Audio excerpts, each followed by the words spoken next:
गांव-गांव एक बात की तबलीग करता हूं। आपके झारखंड के कई इलाकों में मैं गया, देखा शानदार मस्जिद कायम है, अहले हदीसों की बस्ती है, लेकिन मस्जिद में जुमा में औरतों का इंतजाम नहीं है। मैं बड़ी ताकीद के साथ कहता हूं, हालात बहुत खराब हो चुके हैं मेरे भाइयों, हालात बहुत खराब हो चुके हैं। आप देखें, खबर आपने सुनी होगी, हमारे उत्तर प्रदेश के बरेली शहर में 8 साल तक मदरसे में पढ़ने वाली लड़की फेसबुक पर एक गैर मुस्लिम लड़के से दोस्ती करती है और उसके बाद उसके जाल में फंसती है, उससे शादी करती है और हिंदू मजहब में दाखिल हो जाती है, इस्लाम को छोड़ देती है। 8 साल तक मदरसे में पढ़ने वाली लड़की का यह हाल है। हमारी कौम आज कहां जा रही है मेरे भाई? हमारी और आपकी बच्चियां आज इस्लाम को छोड़ करके मुर्तद हो रही हैं। शायद पूरी इस्लामी तारीख में ऐसा बदतरीन दौर नहीं देखा गया था मेरे भाइयों।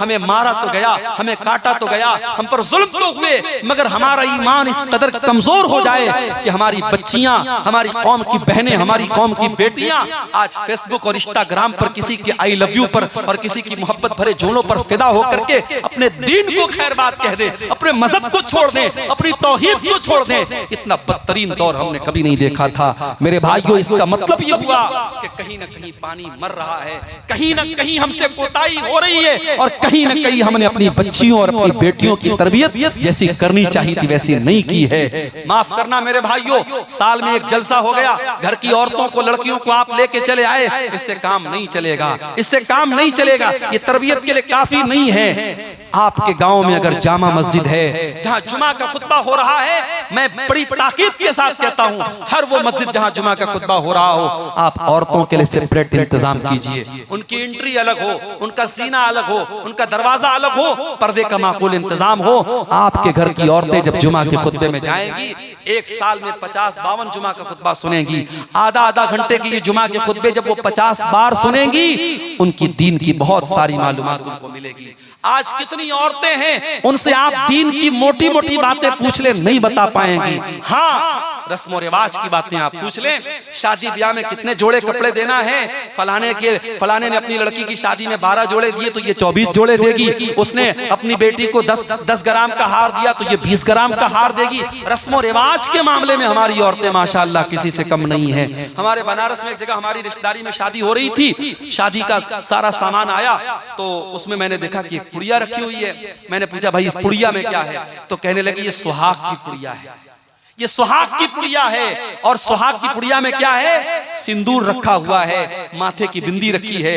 मुसलमान औरत के भी आज शादी के मौके पे सिंदूर और बिंदी उनके यहाँ चल रहा है। मैंने फौरन मना किया और समझाया कि ये इस्लाम का इससे कोई ताल्लुक नहीं है। इस्लाम में औरत के सुहाग की कोई जिस्मानी निशानी नहीं है, औरत का के निकाह की एक ही निशानी है, शौहर के दिल में उसकी मोहब्बत, बस। कोई बिंदी, कोई सिंदूर, कोई मंगलसूत्र, ये इस्लाम में कोई सुहाग की निशानी नहीं है। आज ये शिरकिया और जाहिलाना चीजें हमारी माओ बहनों के अंदर आई हैं। मेरे भाइयों, जब तक आप मेहनत नहीं करेंगे उन औरतों की तबलीग पर और काम नहीं करेंगे अपनी लड़कियों की दीनी तालीम पर, आप हालात को सुधार नहीं सकते हैं। पानी बहुत सर से ऊंचा जा रहा है और हमें अल्लाह के नबी की वो हदीस याद आती है, आपने कयामत के पहले बताया था कि ऐसा दौर आएगा, यबीउ दीनहु बिअरज़िन मिन दुनिया, दुनिया के चंद टकों के बदले में इंसान अपने दीन का सौदा कर लेगा। आज वो हालात हम देख रहे हैं कि चंद टकों के बदले में कितने लोग मुशरिक हो रहे हैं, मुनाफिक हो रहे हैं, कितने लोग दाढ़ी रख करके, कुर्ता पहन करके, टोपी लगा करके आज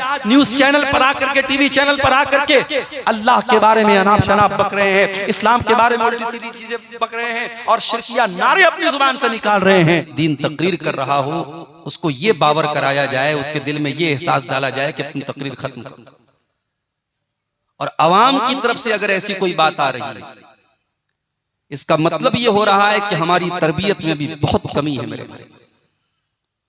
ये साल में हम इतने सारे जलसे और तकरीरें सुन रहे हैं, अगर हमें इतना शऊर और इतना सलीका नहीं आया कि हमें अपने उलमा की इज्जत कैसे करनी चाहिए, तो माफ कीजिए, आप जलसों को कराना बंद कर दीजिए। ये उलमा कोई उड़ीसा से आ रहा है, कोई उत्तर प्रदेश से आ रहा है, कोई आपके गांव का ही अगर आलिम है, हर आलिम की अपनी एक इज्जत है, अपना एक सम्मान है, अपनी एक रिस्पेक्ट है, और आपको किसी आलिम की नाकदरी करने का, उसकी तौहीन करने का, उसकी तजलील करने का आपको कोई हक हासिल नहीं। मैं उम्मीद करता हूं, मुझे बताया लोगों ने कि इस गांव में पहली मर्तबा प्रोग्राम हो रहा है, बहुत अच्छी बात है। अल्लाह ताला मजीद इस गांव के लोगों को अल्लाह ताला और ताकत दे और दीन का काम करने की तौफीक दे। मगर आइंदा मेरे भाइयों हमेशा इस बात का ख्याल रखें कि आप अपनी किसी भी बात से किसी आलिम की तज़लील व तौहीन का काम ना करें। मेरे भाइयों, मैं बहुत लंबा सफर करके आपके बीच में आ रहा हूं। आज जुमा का खुतबा मैंने कटिहार में दिया और जुमा के बाद खाना वगैरह से फारिग होकर के हम लोग फौरन वहां से 4 व्हीलर के जरिए चले हैं और मैं तकरीबन 11 सवा 11 बजे आपके गांव में पहुंचा। तकरीबन 8 घंटे का 9 घंटे का सफर था हम लोगों का और शायद अभी तकरीर करके फौरन हम लोगों को निकलना भी पड़े। सफर में ज़हन मुंतशिर रहता है। मैं सोच रहा था कि किस मौजू पर आज आपके सामने तकरीर की जाए। अचानक मेरे मोबाइल पर एक वीडियो आया।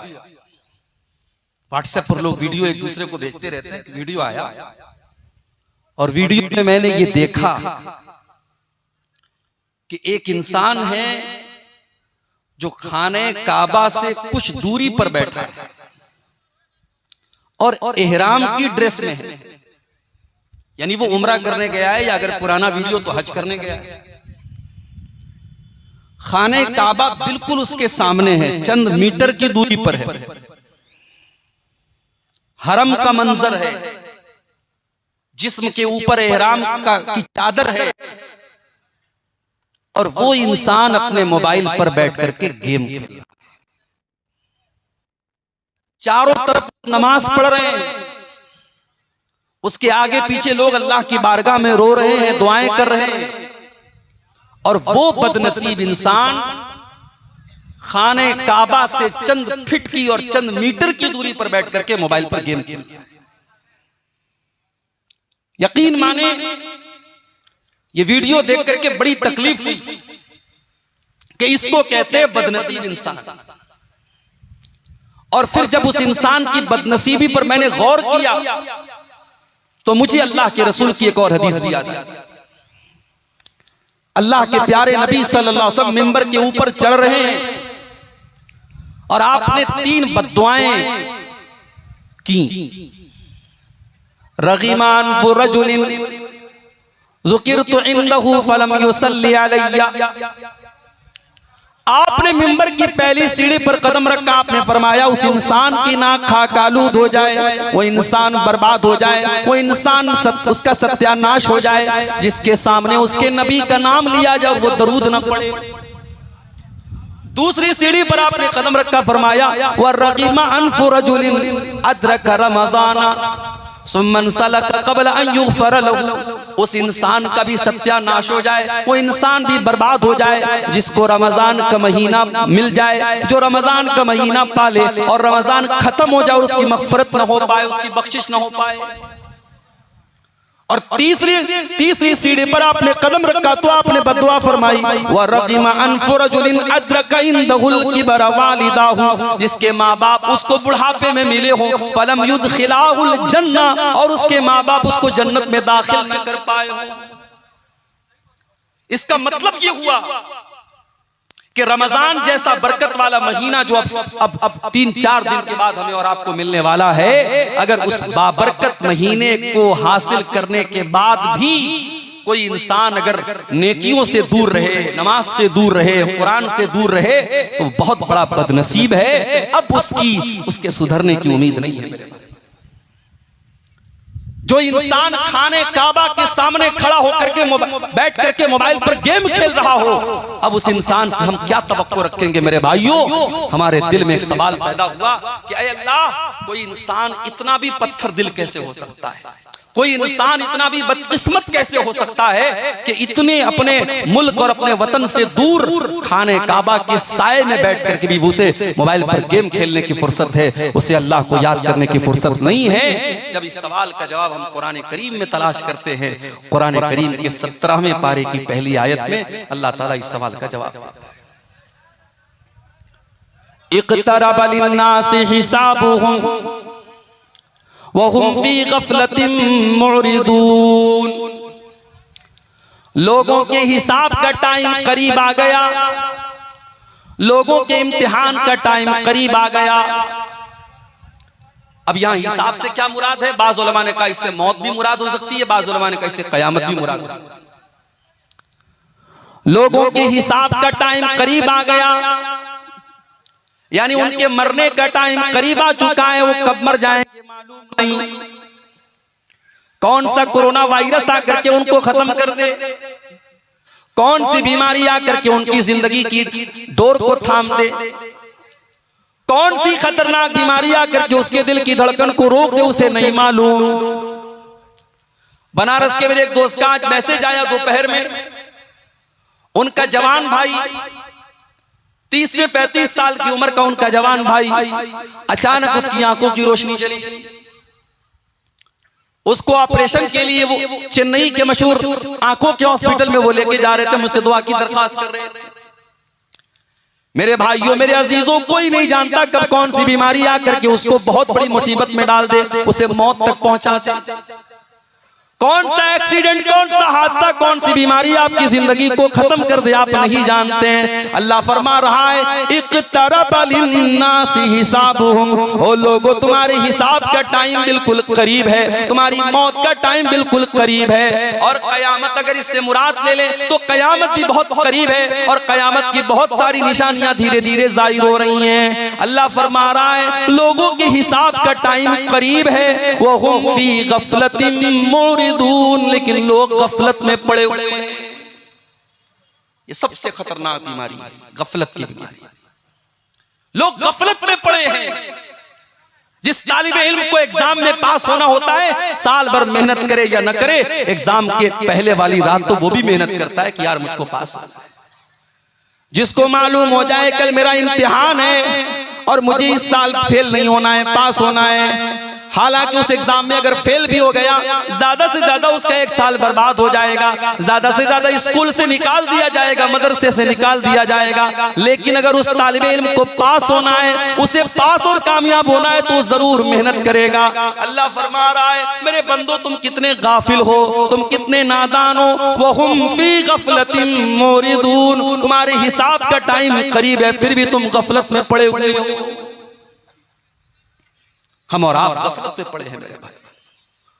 कितने झटकों का इंतजार हम करेंगे, कितनी बीमारियों और मुसीबतों का इंतजार हम करेंगे, कितनी जालिम हुकूमतों का इंतजार हम करेंगे, कितनी मस्जिदों के गिरने का इंतजार हम करेंगे। सारे वाकयात हमारे सामने हैं, फिर भी हमारे दिलों में कोई नरमी नहीं आ रही है। हमारे दिल वैसे ही कठोर के कठोर है। न हमारे नौजवानों की बेराह रवी में कोई कमी है, न हमारी बहनों की बेपर्दगी में कोई कमी है, न हमारे हराम कारोबारों में कोई कमी है, न हमारी नमाज से दूरी में कोई कमी है, न हमारे समाज में पाई जाने वाली बुराइयों में कोई कमी है। हमारे दिल आखिर कितने सख्त हो गए मेरे भाई। कुरान करीम के पहले पारे में अल्लाह ताला ने यहूदियों का जिक्र करते हुए फरमाया तुम्मा कसत कुलूबुकुम मिन बादि ज़ालिका फहिया कल हिजारति औ अशद्दु क़स्वा।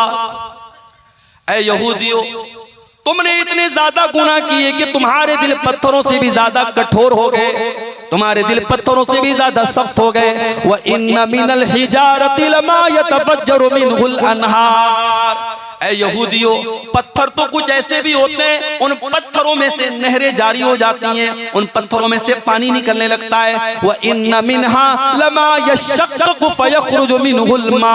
कुछ पत्थर तो ऐसे भी होते हैं, वो फट जाते हैं, उनके अंदर सुराख हो जाता है और उसमें से पानी रिस रिस करके निकलने लगता है। व इन्ना मिनहा लमा यहबितु मिन खशियतिल्लाह। और कुछ तो पत्थर ऐसे होते हैं जो अल्लाह के खौफ से झुक जाया करते हैं। मगर ऐ यहूदियों, तुम इतने बड़े गुनहगार हो चुके हो, इतने बड़े अल्लाह के मुजरिम बन चुके हो कि तुम्हारे दिल तो उन पत्थरों से भी ज्यादा गए गुजरे हो गए। कुरान ने यहूदियों के बारे में कहा। मगर आज अपने दिल को टटोल के देखो मेरे भाई, आज हमारे दिल भी कुछ कम सख्त नहीं है। इतनी बड़ी बीमारी पूरी इंसानी तारीख में जिसकी मिसाल नहीं मिलती, जिसने पूरी दुनिया को ठप करके रख दिया हो, जिसने खाने काबा में तवाफ को रोक दिया हो, जिसने मस्जिद हराम के दरवाजे बंद कर दिए हो, शायद पूरी इंसानी तारीख में ऐसी बीमारी बहुत रेयर आई होगी। इतनी बड़ी बीमारी हमने और आपने देखी, उसके बाद भी हमारे दिलों में कोई फर्क नहीं आया।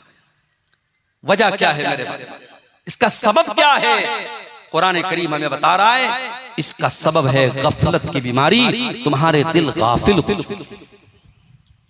अब सवाल ये पैदा होता है, ये गफलत की बीमारी क्यों है और इसका इलाज क्या है?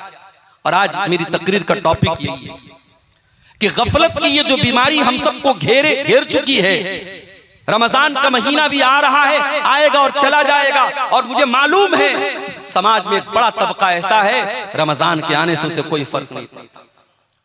उसे तो ये फिक्र सताने लगती है कि अरे यार अब रमजान आ गया, अब 15 घंटे 14 घंटे भूखे रहना पड़ेगा, अब सुबह सहरी करेंगे, शाम को इफ्तार करेंगे, दोपहर का खाना नहीं मिलेगा। उसे चिंता इस बात की हो रही है। जबकि रमजान का महीना आता था, अल्लाह के प्यारे नबी खुश हो जाते थे, सहाबा खुश हो जाते थे। आप अल्लाह के नबी सल्लल्लाहु अलैहि वसल्लम सहाबे किराम को खुशखबरी दिया करते थे, अताकुम रमजान शाहरुन मुबारकुन शाहरुन युफ्तहु फी अबवाबुल जन्ना। आप सहाबा से कहते थे, मेरे सहाबा देखो बरकत वाला महीना आ चुका है, रमजान का महीना आ चुका है, जिसमें जन्नत के दरवाजे खोल दिए जाते हैं, व तुगलक़ु फी अबवाबुज जहन्नम, और जहन्नम के दरवाजे बंद कर दिए जाते हैं, व तुगल्लु फीहि मरदतुश शयातीन, और शैतानों को कैद कर दिया जाता है, फीहि लैलतुन खैरुम मिन अल्फि शहर, और इस महीने में एक रात ऐसी है जो 1000 महीने से बेहतर है। नबी तो खुश होते थे, सहाबा तो खुश होते थे, इस उम्मत के बेहतरीन लोग दुआएं करते थे, रमजान के आने के 6 महीना पहले से दुआ करते थे, अल्लाहुम्मा बल्लिगना रमजान, अल्लाहुम्मा बल्लिगना रमजान, ऐ अल्लाह हमें रमजान तक पहुंचा दे। और जब रमजान आता था उसमें इबादत करते थे, तरावीह पढ़ते थे, कुरान पढ़ते थे, रोजा रखते थे, इबादतें करते थे, तो रमजान के बाद 6 महीना वो अल्लाह से दुआ करते थे, अल्लाहुम्मा तक़ब्बल मिन्ना रमजान, ऐ अल्लाह हमने जो रमजान में इबादत की है तो उसको कबूल कर। उनकी नजर में ये वैल्यू थी। मगर हमारे समाज में एक बड़ा तबका ऐसा है, रमजान आएगा चला जाएगा, उसको कोई फर्क नहीं। माफ करना मेरे भाइयों, अगर अल्लाह तबारक व तआला ने सन 1445 हिजरी का रमजान का महीना हमें और आपको दिया है या देने वाला है, ये हमारी बहुत बड़ी खुशनसीबी है।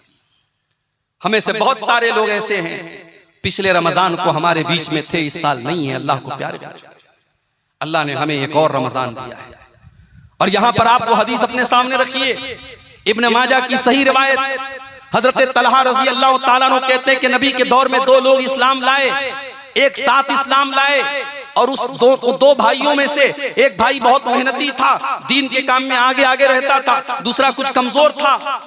जो मेहनती भाई था वो अल्लाह की राह में शहीद हो गया, और जो कुछ कमजोर था वो 1 साल के बाद अपनी नेचुरल डेथ उसकी हुई, और नेचुरल तरीके से तबई तौर पर उसकी मौत हुई।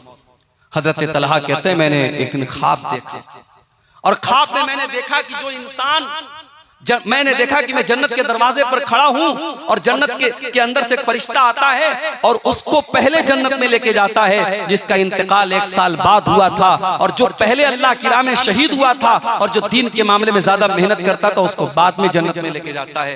हजरत तलहा कहते हैं, मुझे बड़ी हैरत हुई। जब मेरी नींद खुली, मैंने सहाबे किराम से इस ख्वाब को बयान किया। सहाबे किराम ने भी ताज्जुब का इज़हार किया कि ऐसा कैसे हो सकता है। एक इंसान दीन के मामले में इतनी मेहनत किया करता था, अल्लाह की राह में शहीद हुआ था, दूसरा उतनी मेहनत भी नहीं करता था और वो शहीद भी नहीं हुआ था, उसकी नेचुरल मौत हुई थी, और शहीद होने वाला बाद में जन्नत में जा रहा है, और जिसका इंतकाल बाद में हुआ वो पहले जन्नत में जा रहा है। ऐसा कैसे हो सकता है?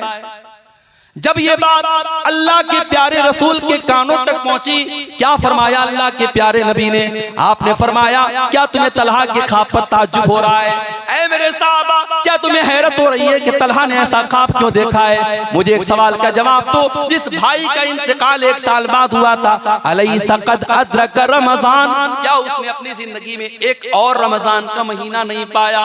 साहबा ने कहा, अल्लाह के नबी, उसने एक और रमजान का महीना पाया। आपने फरमाया, अलैसा क़द सामा व सल्ला व सजदा मिन सजदतिन कज़ा व कज़ा, उस एक रमजान में उसने अपने भाई के मुकाबले में ज्यादा नमाज पढ़ी, ज्यादा रोजा रखा और ज्यादा अल्लाह की राह में सजदा किया।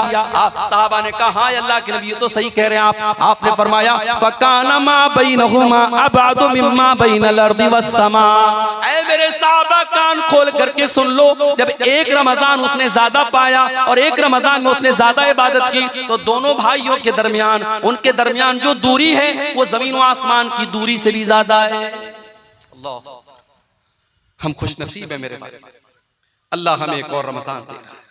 अब ये हमारे ऊपर डिपेंड करता है कि हम इस रमजान की कदर करते हैं या हम गफलत की बीमारी में पड़े रहते हैं। जिस तरीके से वो बदनसीब हरम के पास बैठ करके मोबाइल में गेम खेल रहा था, हम में से भी बहुत बड़े बदनसीब ऐसे लोग होंगे जो रमजान में रातों को खा पी करके और दिन में सो करके गुजारते हैं, जिनके रमजान का कोई मकसद नहीं होता। और ऐसे ही लोगों के बारे में अल्लाह के नबी ने फरमाया था कि बहुत सारे ऐसे लोग हैं जो जिनके रोजे का मकसद लैसा लहू मिन सियामिही इल्लल जू, उनको सिवाय भूखे प्यासे रहने के रोजे से कुछ नहीं मिलता। अल्लाह से दुआ कीजिए अल्लाह उन बदनसीबों में हमको शामिल ना करे। गफलत की बीमारी क्यों होती है? इंसान का दिल गाफिल क्यों होता है? तो नोट कर लो पहली वजह, इंसान का दिल गाफिल तब होता है जब इंसान अल्लाह ताला से नावाकिफ होता है, जब इंसान अल्लाह ताला को जानेगा, उसकी सिफात को जानेगा, उसके बारे में जानेगा, उसका दिल कभी गाफिल नहीं होगा। जिसके दिल में ये एहसास होगा कि मेरा अल्लाह तो जब्बार है, पकड़ने वाला है, इन्ना बच्चा रब्बिका लशदीद, मेरे रब की पकड़ बड़ी तेज है। जिस इंसान के दिल में ये एहसास होगा ये दुनिया में कोई देख रहा हो या नहीं देख रहा हो, अल्लाह ताला तो सब कुछ देख रहा है, उसका कैमरा तो 24/7 ऑन है, उसका कैमरा तो कभी ऑफ होने वाला नहीं है। जब इंसान अल्लाह को पहचानेगा, जब अल्लाह को जानेगा, उसके दिल से गफलत की बीमारी दूर हो जाएगी मेरे भाइयों।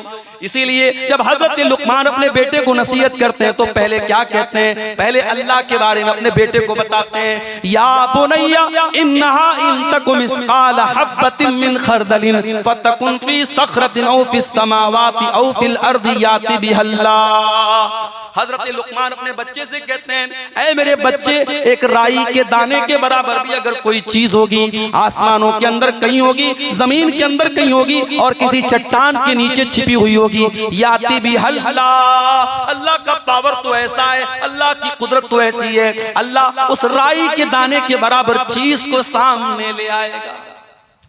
यहां बेचारा समझता है कि व्हाट्सएप की चैटिंग डिलीट कर दी तो खत्म हो गया, ब्राउजर की हिस्ट्री डिलीट कर दी तो खत्म हो गया। इसको ये लगता है कि मैंने मोबाइल पर जो कॉल हिस्ट्री में जिससे बात की, मैंने कॉल हिस्ट्री से डिलीट कर दिया तो किसी को पता नहीं चलेगा। अल्लाह से भी छुपा लोगे तुम? तुम्हारी उंगलियों ने क्या टच किया है, तुम्हारे कानों ने क्या सुना है और तुम्हारी आंखों ने क्या देखा है, अल्लाह को सब मालूम है मेरे भाइयों। अल्लाह के पास सब रिकॉर्ड है और कयामत के दिन ये रिकॉर्डिंग ओपन होगी। हत्ता इज़ा मा जाऊहा शहीदा अलैहिम समूहुम व अबसारुहुम व जुलूदुहुम बिमा कानू यामलून। मेरे बंदो, कयामत के दिन तुम्हारी चमड़ी तुम्हारे खिलाफ गवाही देगी, तुम्हारी आंखें तुम्हारे खिलाफ गवाही देंगी, तुम्हारे कान तुम्हारे खिलाफ गवाही देंगे। वक़ालू लिजुलूदिहिम लिमा शहिदतुम अलैना क़ालू अंतक़नल्लाहुल्लज़ी अंतक़ कुल्ल शै। इंसान कहेगा, ऐ अल्लाह, मेरी चमड़ी को बोलना कैसे आ गया, मेरी चमड़ी कैसे बोल रही है? इंसान की चमड़ी कहे कि आज अल्लाह ने हमको बोलना सिखाया और हमसे तूने क्या क्या टच करवाया और क्या क्या टच किया, आज हम तेरे पोल खोलेंगे। ये है अल्लाह का पावर। जलसा हो रहा है, सड़क पर आप चल रहे हैं, जाहिर ये कर रहे हैं कि साहब हम जलसे में जा रहे हैं, प्रोग्राम में जा रहे हैं, मगर आपकी नजरें कहां कहां का तवाफ कर रही हैं, आपकी निगाहें कहां कहां जा रही है, किस किस मनाजिर को आप देख रहे हैं, अल्लाह को सब मालूम है। यालमु खाइनतल आयुनि व मा तुख्फिस सुदूर। अल्लाह तो वो है जो तुम्हारी आंखों की चोरी को भी जानता है, जो तुम्हारे दिलों में छुपे हुए राज को भी जानता है। अल्लाह को जितना जानेंगे मेरे भाई, गफलत की बीमारी उतनी दूर होती चली जाएगी। अगर गफलत की बीमारी से अपने आप को पाक करना है, अल्लाह के बारे में जानो। और अल्लाह के बारे में हम कैसे जानेंगे? जब हम कुरान का मुताला करेंगे, जब हम नबी की हदीसों का मुताला करेंगे। और जितना हम अल्लाह को जानेंगे जितना अल्लाह का डर हमारे दिल में पैदा होगा उतना अल्लाह से प्यार हमारे दिलों में बढ़ जाएगा। और इसीलिए अल्लाह कुरान में कहता है इन्नमा यख्शल्लाह मिन इबादिहिल उलमा, अल्लाह से उसके बंदों में वही बंदे अल्लाह से डरते हैं जो उलमा होते हैं, जो अल्लाह को जानते हैं, जो अल्लाह का इल्म रखते हैं। जितना आप अल्लाह के बारे में जानेंगे उतना आपके दिल में अल्लाह का डर पैदा होगा। दूसरी चीज, गफलत की बीमारी की दूसरी वजह, जब इंसान दुनिया में गर्क हो जाता है, डूब जाता है, दुनिया कमाने के चक्कर में इस कदर पड़ जाता है कि आखिरत को भूल जाता है, अल्लाह को भूल जाता है, तब इंसान का दिल गाफिल हो जाता है। इसीलिए अल्लाह कुरान में बार बार हमें मना करता है, मेरे बंदो तुम कारोबार भी करो, तुम बिजनेस भी करो, बाल बच्चों की परवरिश भी करो, शादी भी करो, बीवियों का हक भी अदा करो, बच्चों का भी हक अदा करो, लेकिन ऐ मेरे बंदो माल के चक्कर में, औलाद के चक्कर में कहीं अल्लाह को भूल न जाना। माल तो मरने के साथ ही तुम्हारा साथ छोड़ देगा, औलाद कब्र में दफना के मिट्टी दे के चली जाएगी, कब्र में ना माल काम आएगा ना औलाद काम आएगी। अल मालु वल बनून ज़ीनतुल हयातिद दुनिया वल बाक़ियातुस सालिहातु खैरुन इंद रब्बिका सवाबन व खैरुन अमला। मेरे बंदो ये माल और औलाद तुम्हारी दुनिया की जिंदगी को खूबसूरत तो बनाते हैं मगर आखिरत में कोई काम आने वाले नहीं है।